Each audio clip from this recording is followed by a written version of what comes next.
La pregunta es significativa. ¿Padecían algún problema mental esas personas o padecen algún problema mental las personas que hoy escuchan voces en su interior? Bien, pues Neus Colomer, muy buenas noches. Buenas noches. ¿Nos vas a abrir las mentes, por favor? Espero. Sí, porque las personas que sienten o que tienen esa sensibilidad de percibir esas voces, si es que son voces, ¿no? ¿Son especialmente sensibles o es que tienen un problema o algún tipo de psicopatología? Sí a las dos cosas. Sí a las dos cosas. Vamos a ver, todos oímos una voz constantemente, que es este diálogo interno con nosotros mismos. Nosotros pensamos con palabras y escuchamos nuestra propia voz y dialogamos con nosotros mismos para ordenarnos, para a veces reñirnos, para repasar lo que hemos hecho en el día. Todo el mundo tiene este diálogo como mínimo, ¿no? Eso parece natural. Natural. Después hay personas con una extrema sensibilidad, con una extraordinaria intuición, con un estadio de evolución espiritual muy alto, que pueden escuchar voces, pero que más que voces son intuiciones puestas en palabras, ¿no? O sea, nuestro propio yo. Sí, yo diría que sería nuestro propio yo, aunque también podemos decir que, por ejemplo, pues los santos han escuchado una voz, los místicos, la gente que tiene una evolución muy más allá de la gente corriente, ¿no? Lo que los médicos no estarían muy de acuerdo, porque sobre todo los neurólogos dirían, bueno, ¿y esto dónde está? ¿En qué parte del cerebro? Y ahí tendríamos una discusión para muchas noches. Claro, porque Neus, ¿dónde empieza y dónde acaba si fuera una patología, no?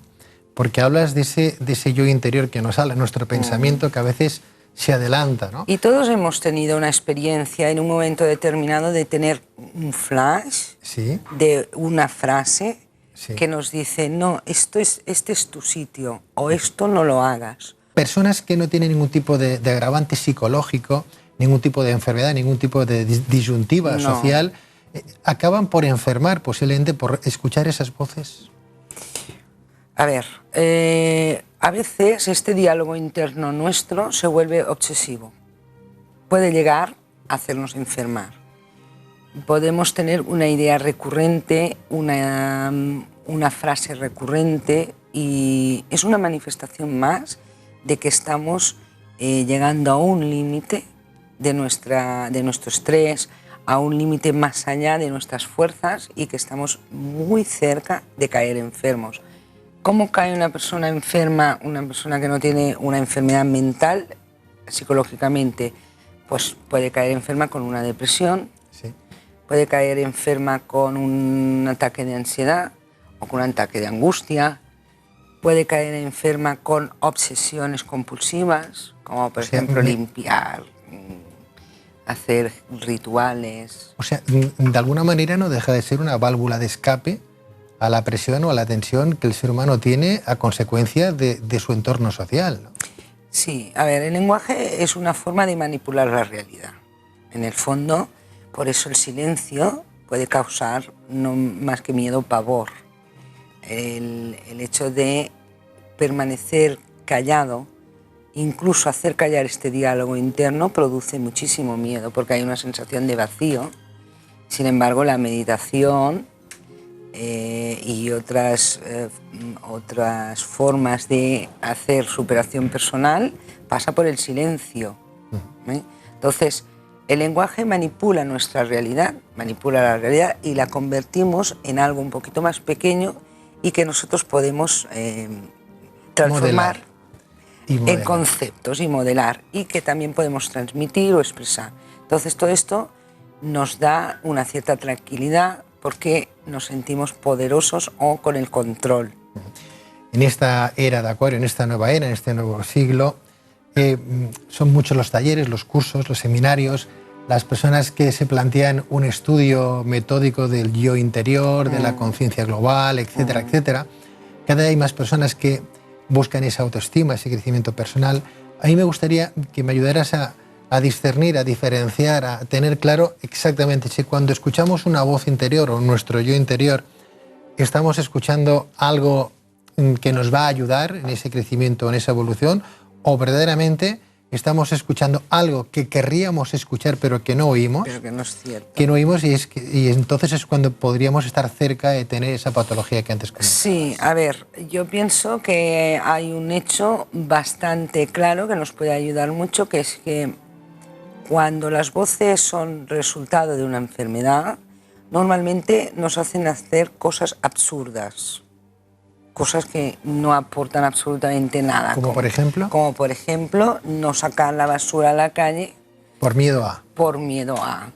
O como por ejemplo, que una voz te diga que tienes que llegar 10 minutos tarde porque si llegas a la hora puntual te va a suceder una desgracia. O por ejemplo, una voz que te dice que todo el mundo te está escuchando. O sea, no aportan absolutamente nada.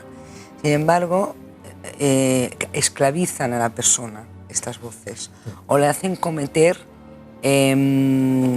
acciones que ellos por sí mismos nunca harían. Por ejemplo, pues una voz que te dice que digas 3 insultos seguidos para que haya paz en el mundo, por ejemplo, ¿no? Porque, Neus, ¿tú tienes estadísticas, existen estadísticas del atropello mental que hay en el mundo? O sea, de cada X personas naturalmente o racionalmente estables, hay una, 2, 3 personas que son es que inestables. las estadísticas varían dependiendo de dónde estamos, de la ubicación geográfica, ¿no? Entiendo. Por ejemplo, pues sí que he leído estadísticas de Estados Unidos, de Sudamérica, de Europa. Dentro de Europa hay una diferencia entre la zona mediterránea y la zona... Porque claro, hay que decir que lo que estamos hablando, que es la esquizofrenia, es una enfermedad genética y de entorno. Y de entorno. Eso quiere decir, por ejemplo, es curioso porque hablamos de psicología clínica, pero es que, por ejemplo, en el África más negra, más profunda, no hacen falta los psicólogos. No hay conocimiento de que porque yo pienso una cosa, que cuando tú como persona lo primero que tienes o tu preocupación primera es la sobrevivencia, el sobrevivir, tus necesidades más básicas y primarias, no tienes tiempo de enfermar psicológicamente. O si entonces la propia sociedad es la que nos enferma. La sociedad nos enferma porque nos convertimos en algo que no somos. Por ejemplo, nos convierte en consumidores, nos convierte en... Tenemos que ser mejores profesionales, que tenemos... pocas veces o en pocas circunstancias. Qué triste, ¿no, Neus? Pues sí. Que la sociedad, el entorno...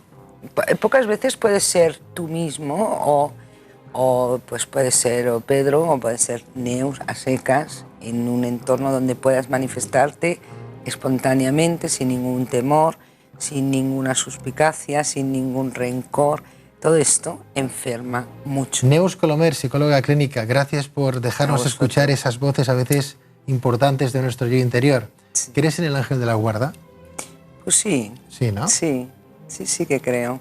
Creo que soy una persona profundamente religiosa en el sentido espiritual de la palabra y creo que todos nosotros tenemos un ángel de la guarda, dile fuerza, etcétera, pero que hay que saber ir por el mundo con el corazón abierto, los ojos abiertos de esta, como decía Tagore, los grandes hombres se vuelven niños en su sabiduría, Neus con Colomer, esta inocencia, ¿no? Muchísimas gracias. Hasta luego.